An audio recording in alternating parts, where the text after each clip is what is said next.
Hello friends, स्वागत है आपका हमारे प्री पॉइंटर सीरीज के आज के इस लेक्चर में, जिसमें आज हम डिस्कस करने वाले हैं वर्ल्ड एनवायरनमेंट डे के बारे में कुछ फैक्ट्स।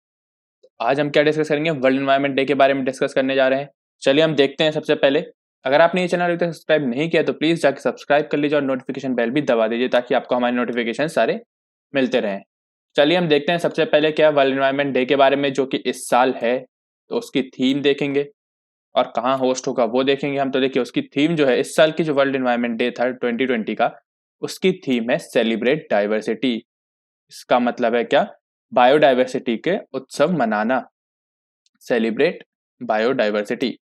और ये कहाँ होना था? तो यहाँ ये होना है कोलंबिया में। किसकी पार्टनरशिप के साथ? तो जर्मनी की पार्टनरशिप के साथ। तो ये कहाँ होना है? कोलंबिया में होना है और जर्मनी की पार्टनरशिप के साथ होना है। तब देखिए, इसकी थीम के बारे में थोड़ा कुछ जान लेते हैं। The theme is extremely relevant because human beings are a part of the ecosystem and can not continue to survive in isolation. तो ये जो थीम है वो बिल्कुल सही बैठती है ह्यूमन बींग्स के पर्सपेक्टिव से, क्योंकि ह्यूमन बींग्स जो हैं वो अकेले तो सर्वाइव नहीं कर सकते, उनको बायोडाइवर्सिटी की जरूरत है। बायोडाइवर्सिटी बहुत ही इंपॉर्टेंट है सर्वाइवल के लिए। तो ये थीम इसीलिए दी गई है। क्या है थीम? Celebrate biodiversity. आपको थीम याद रखनी है।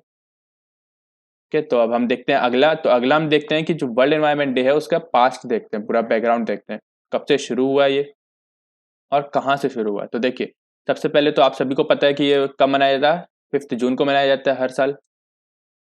वर्ल्ड एनवायरनमेंट डे 5 जून को हर साल मनाया जाता है, ये आपको याद रखना है, जरूरी है ये। फिर अगला आप देखते हैं, it is the United Nations principal vehicle for encouraging awareness and action for the protection of our environment. तो ये जो है क्या है? यूनाइटेड नेशन का प्रिंसिपल व्हीकल है, जो किसके लिए एनकरेज करता है? अवेयरनेस फैलाता है प्रोटेक्शन के लिए एनवायरनमेंट की। जो प्रोटेक्शन एनवायरनमेंट की रक्षा के लिए क्या है? ये प्रिंसिपल व्हीकल है उसकी अवेयरनेस फैलाने के लिए। तो अगला हम देखते हैं। अगला है, देखिए, ये जो बना था वर्ल्ड एनवायरनमेंट डे, ये कब बना था? तो मेन जो ये बना था सबसे पहले वो था स्टॉकहोम कॉन्फ्रेंस में बना था। ये हुई थी 1972 में हुई थी। यूनाइटेड नेशन की एक कॉन्फ्रेंस थी, किसके लिए? ह्यूमन एनवायरनमेंट के लिए। ये सबसे पहली ऐसी कॉन्फ्रेंस थी जिसमें एनवायरनमेंट के बारे में डिस्कस किया गया था। तो ये कब हुई थी? 1972 में हुई थी। तो ये हुई थी 1972 में यूनाइटेड नेशंस के द्वारा। तो कॉन्फ्रेंस का नाम था Stockholm conference on the human environment. इसी के कारण क्या हुआ? डिस्कशंस वगैरह चालू हुए एनवायरनमेंट के ऊपर यूएन के द्वारा, और इसी से ही वर्ल्ड एनवायरनमेंट डे भी शुरू हुआ। तो कब ये सबसे पहली बार मनाया गया था? तो ये सबसे पहली बार मनाया गया था 1974 में। सबसे पहली बार जो वर्ल्ड एनवायरनमेंट डे मनाया गया था वो मनाया गया था 1974 में। और उस वर्ल्ड एनवायरनमेंट डे की जो थीम थी वो क्या थी? वो थी ओनली वन अर्थ। उसकी जो थीम थी वो थी ओनली वन अर्थ। ये थीम है कब की? 1974 में, जो सबसे पहला वर्ल्ड एनवायरनमेंट डे मनाया गया था उसकी। तो हम आगे देख लेते हैं। आगे हमारे पास स्टॉकहोम कॉन्फ्रेंस के बारे में, कि स्टॉकहोम जो कॉन्फ्रेंस हुआ था जिसके कारण वर्ल्ड एनवायरनमेंट डे हम सेलिब्रेट करते हैं, वो क्या था और वो किस लिए था। सबसे पहले हम देखते हैं, जैसे कि आप सभी को मैंने अभी बता ही चुका था कि स्टॉकहोम कॉन्फ्रेंस जो है वो सबसे पहला इंटरनेशनल प्रोटेक्शन ऑफ एनवायरनमेंट के लिए कोई डिक्लेरेशन था। तो जो सबसे पहले जो पहल थी एनवायरनमेंट को बचाने के लिए इंटरनेशनली, वो किससे हुई थी? स्टॉकहोम कॉन्फ्रेंस से ही हुई थी, यूएन के द्वारा। तो ये कब हुआ था? तो ये हुआ था जून 5 से 16 के बीच में, 1972 में। इसी के कारण क्या है, 5 जून को हम एनवायरनमेंट डे मनाते हैं। तो कहाँ हुआ था ये? स्टॉकहोम, स्वीडन में। तो देखिए, इसमें जो है ये जो डिक्लेरेशन या कॉन्फ्रेंस है उसमें मेनली 26 प्रिंसिपल्स पर बातें हुई थी, या फिर मेंबर जो कंट्रीज थी वो एग्री हुई थी 26 प्रिंसिपल्स पर, कि हमें इन प्रिंसिपल्स पर एनवायरनमेंट की प्रोटेक्शन करनी है या एनवायरनमेंट में डेवलपमेंट करना है। ठीक है, तो ये 26 प्रिंसिपल्स तो बहुत सारे थे। तो जैसे कुछ एग्जांपल देखिए, ग्लोबल वार्मिंग होगा उसमें, और उसमें होगा ग्रीन हाउस गैसेस भी होगा उसमें, और बहुत सारे ऐसे एनवायरमेंटल जो फेनोमेनन्स थे वो होंगे, वो 26 प्रिंसिपल्स में, जिनके पर हमें ध्यान में रखना होगा डेवलपमेंट के साथ साथ। तो ये हुई था स्टॉकहोम कॉन्फ्रेंस में।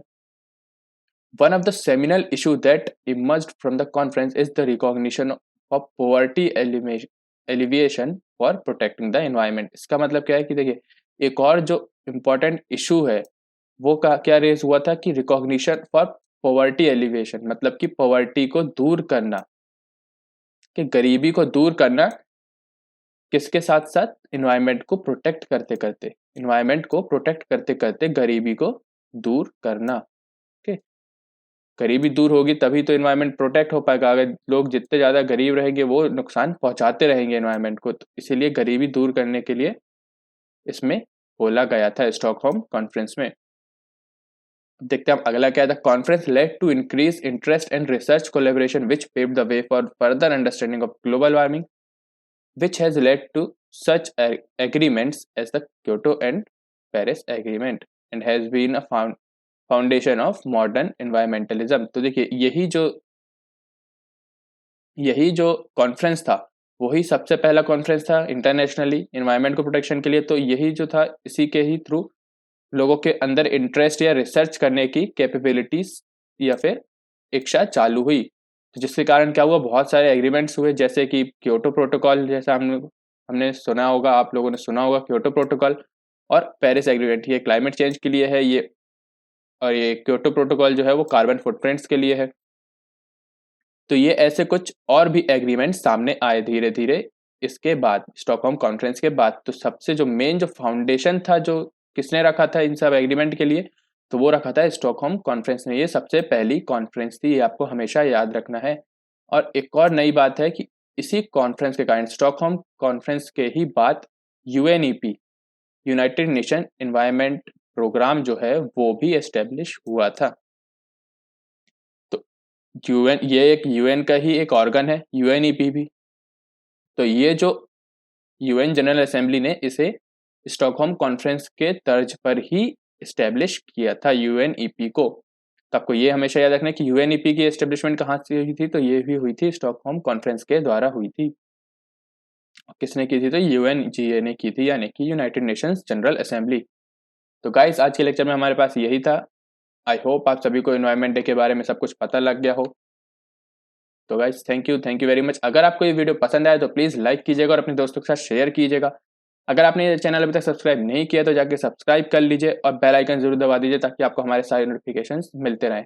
कोई भी क्वेरी या कोई भी सजेशन हो तो हमें कमेंट सेक्शन में ज़रूर बताइए। इस लेक्चर की पीडीएफ भी आपको हमारे टेलीग्राम चैनल जीएस यूनिट पे मिल जाएगी, आप जाके उसे ज्वाइन कर सकते हैं, उसकी लिंक डिस्क्रिप्शन बॉक्स में गिवन है। Thank you guys, thank you very much for watching, thank you.